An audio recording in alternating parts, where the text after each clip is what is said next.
സംസ്ഥാനത്ത് കഴിഞ്ഞ കുറച്ച് ദിവസങ്ങൾക്കുള്ളിലുണ്ടായ വന്യജീവി ആക്രമണം മൂലമുള്ള ദാരുണ സംഭവങ്ങൾ കണക്കിലെടുത്ത് മനുഷ്യ വന്യജീവി സംഘർഷം സംസ്ഥാന പ്രത്യേക ദുരന്തമായി പ്രഖ്യാപിക്കാൻ മന്ത്രിസഭാ യോഗം തീരുമാനിച്ചു. സംസ്ഥാന ദുരന്ത നിവാരണ അതോറിറ്റിയുടെ പ്രവർത്തനം കൂടി ഇതിൽ ഉൾപ്പെടുത്തി ഏകോപിപ്പിക്കും. മുഖ്യമന്ത്രി മന്ത്രിതലത്തിലും ഔദ്യോഗിക തലത്തിലുമുള്ള 4 സമിതികൾ ജില്ലാ പ്രാദേശിക തലത്തിൽ ഉൾപ്പെടെ രൂപീകരിക്കും.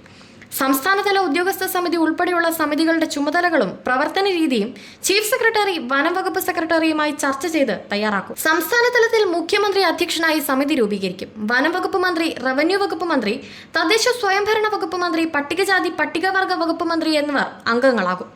Chief secretary കൺവീനറുമായിരിക്കും. ഈ സമിതി സംസ്ഥാന തലത്തിൽ ആവശ്യമായ നിർദ്ദേശങ്ങൾ നൽകും. ചീഫ് സെക്രട്ടറി അധ്യക്ഷനായി ആഭ്യന്തര വകുപ്പ് സെക്രട്ടറി, റവന്യൂ വകുപ്പ് സെക്രട്ടറി, വനം വകുപ്പ് സെക്രട്ടറി, പട്ടികജാതി പട്ടികവർഗ വകുപ്പ് സെക്രട്ടറി, തദ്ദേശ സ്വയംഭരണ വകുപ്പ് സെക്രട്ടറി, കൃഷി വകുപ്പ് സെക്രട്ടറി, വനം വകുപ്പ് മേധാവി, PCCF chief wild life warden, disaster management authority member secretary എന്നിവർ അംഗങ്ങളായി സംസ്ഥാന തലത്തിൽ നിയന്ത്രണ സമിതി രൂപീകരിക്കും.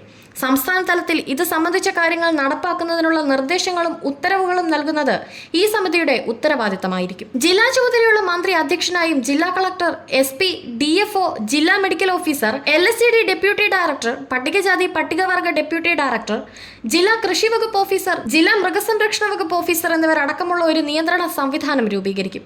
ജില്ലയിലെ ഇത് സംബന്ധിച്ച മുഴുവൻ കാര്യങ്ങളും ഈ കമ്മിറ്റിയുടെ നിർദ്ദേശപ്രകാരവും മേൽനോട്ടത്തിലും ആയിരിക്കും.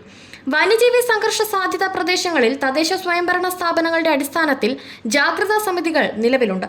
ജാഗ്രതാ സമിതികളായിരിക്കും പ്രാദേശിക തലത്തിൽ വന്യജീവി സംഘർഷം തടയുന്നതിനുള്ള നടപടികൾ തയ്യാറാക്കുന്നതും നടപ്പിലാക്കുന്നതും.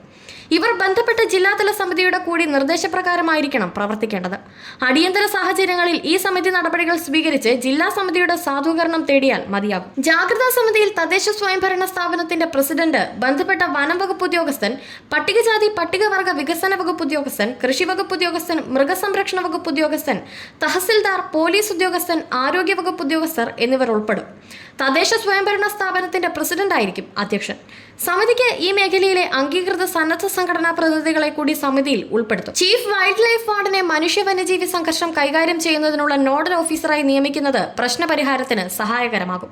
പ്രകൃതി ദുരന്ത സമയങ്ങളിൽ സെക്രട്ടേറിയറ്റ് കേന്ദ്രീകരിച്ചൊരുക്കുന്ന നിരീക്ഷണ സംവിധാനത്തിന് സമാനമായി വനംവകുപ്പ് ആസ്ഥാനത്ത് ചീഫ് വൈൽഡ് ലൈഫ് വാർഡന്റെ ചുമതലയിൽ ഒരു കൺട്രോൾ റൂം പ്രവർത്തിക്കും. കൺട്രോൾ റൂമിൽ മതിയായ വാർത്താവിനിമയ സങ്കേതങ്ങൾ ഒരുക്കും.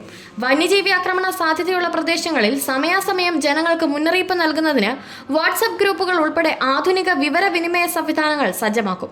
മനുഷ്യ വന്യജീവി സംഘർഷം നിലനിൽക്കുന്ന മനുഷ്യവാസമുള്ള പ്രദേശങ്ങളിൽ ജാഗ്രതയ്ക്കായി കൂടുതൽ താൽക്കാലിക വാച്ചർമാരെ നിയോഗിക്കും.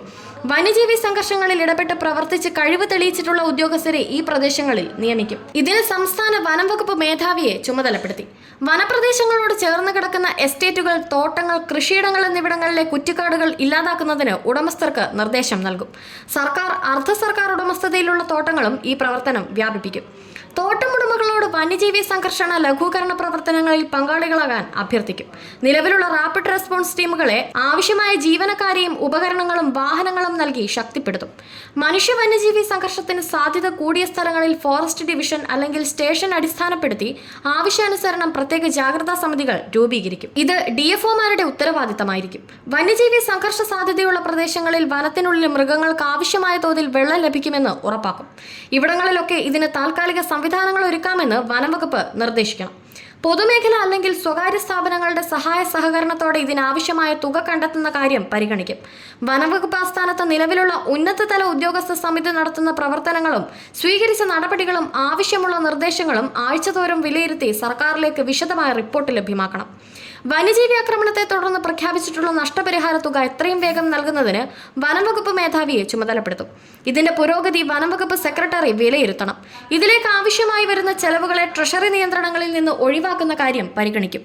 മനുഷ്യ വന്യജീവി സംഘർഷവുമായി ബന്ധപ്പെട്ട കാര്യങ്ങൾക്ക് കിഫ്ബി വഴി ഇപ്പോൾ അനുവദിച്ചിട്ടുള്ള 100 കോടി രൂപയ്ക്ക് പുറമെ 110 കോടി രൂപ കൂടി കിഫ്ബി മുഖാന്തരം അനുവദിക്കാൻ നടപടി സ്വീകരിക്കും. മനുഷ്യ വന്യജീവി സംഘർഷം ലഘൂകരിക്കാനും പ്രതിരോധ നടപടികൾ സ്വീകരിക്കാനുമുള്ള ദീർഘകാല, ഹ്രസ്വകാല പദ്ധതികൾക്കുള്ള നിർദ്ദേശങ്ങൾ സമർപ്പിക്കാൻ അന്തർദേശീയ, ദേശീയ വിദഗ്ധരെ ഉൾപ്പെടുത്തി ഒരു വിദഗ്ധ സമിതി രൂപീകരിക്കും.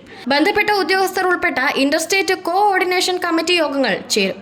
ഇതിനായി ചീഫ് സെക്രട്ടറി, വനം വകുപ്പ് മേധാവി എന്നിവരെ ചുമതലപ്പെടുത്തുമെന്നിവയാണ് മന്ത്രിസഭാ യോഗത്തിലെടുത്ത തീരുമാനങ്ങൾ.